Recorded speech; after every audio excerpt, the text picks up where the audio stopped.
Hi, welcome to my channel Alekia in America. Please subscribe. అబ్బా చూడండి ఆ colour ఎంత బాగుందో కదా. ఇంత పర్ఫెక్ట్గా రెస్టారెంట్ స్టైల్లో మనం ఇంట్లోనే చేసుకోవచ్చు. ఈరోజు ఈ పర్ఫెక్ట్ దోశ బ్యాటర్ కోసం నేను చిన్న ట్విస్ట్ ఇచ్చాను, కొంచెం ప్రోటీన్ పెంచడానికి.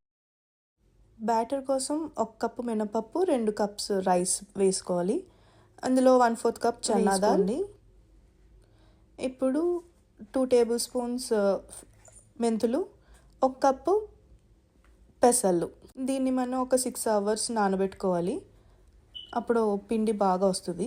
ఆ మెంతులు ఉన్నాయి చూడండి, అవి ఉంటే మంచి కలర్ ఇంకా మంచి స్మూత్నెస్ వస్తుంది బ్యాటర్కి. ఇప్పుడు దీన్ని మిక్సీ పట్టేయడమే.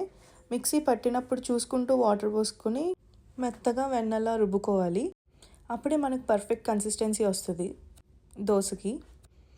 ఇప్పుడు నేను మిక్సీలో వేసేస్తున్నాను. మిక్సీలో వేసాక మనం చూసుకుంటూ ఇలా కొంచెం బరగ్గా ఉన్నప్పుడు కొంచెం వాటర్ పోసుకుంటూ కన్సిస్టెన్సీ చూసుకొని దాన్ని మంచిగా సాఫ్ట్గా పేస్ట్లా చేసుకుంటే అప్పుడు దోశ వేసుకున్నప్పుడు కూడా మంచిగా చాలా క్రిస్పీగా వస్తుంది. దీన్ని చేత్తోనే కలపండి బ్యాటర్ని ఉప్పేసి. అప్పుడు అది బాగా ఫర్మెంట్ అవుతుంది. అంతే, ఓవర్ నైట్ వదిలేస్తే బ్యాటర్ మంచిగా ఫర్మెంట్ అవుతుంది. చూసారా తవా మీద ఎంత స్మూత్గా స్ప్రెడ్ అవుతుందో, అస్సలు బ్రేక్ అవ్వదు. పెసలు యాడ్ చేయడం వల్ల కొంచెం ప్రోటీన్ యాడ్ అవుతుంది, ఇంకా స్మూత్గా క్రిస్పీగా కూడా వస్తాయి దోసెస్. కొంచెం పైన నెయ్యి వేసుకొని తీసేసుకోవడమే. Healthy and super tasty. మీరు కూడా ఒకసారి ట్రై చేసి చెప్పండి.